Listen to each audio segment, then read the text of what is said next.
sniffle, cough, even a headache. A small illness can become a major concern for parents, especially during this pandemic. Pediatric doctor visits have nearly doubled in the last few weeks. And booking a same-day appointment with your kid's pediatricians or an urgent care clinic nearly impossible. Take a look. This was one of the signs outside Little Spurs Pediatric Urgent Care, warning parents of the limited availability. Doctors say it's not just COVID concerns leading to the rush.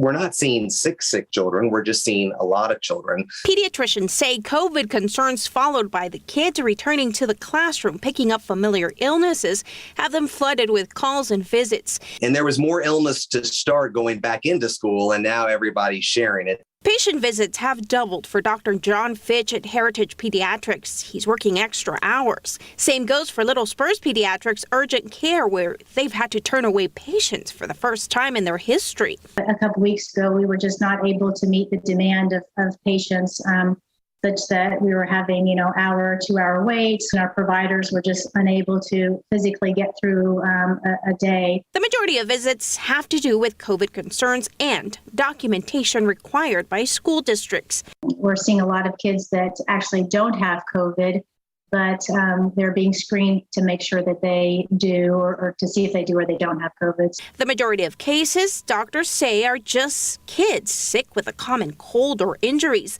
Suggestions from doctors: keep your sick kids hydrated, and if the usual pain reliever and fever-reducing medicine isn't working and you have concerns, call the pediatrician's office. Most have on-call doctors. You can better your chances of getting an appointment at a pediatric urgent care by booking early in the morning. It's going to be challenging, I believe, at least through the fall. And I imagine this year we'll have a flu season, so that's probably going to add to our some of our challenges we'll have. And they say reminding children to wear masks and hand washing are good ways to keep them healthy. Telemedicine is available at some pediatric clinics, and some doctors are doing visits in their parking lots in order to prevent the spread. Doctors urge parents and kids over 12 years old to get the COVID-19 vaccine and the flu shot. The pandemic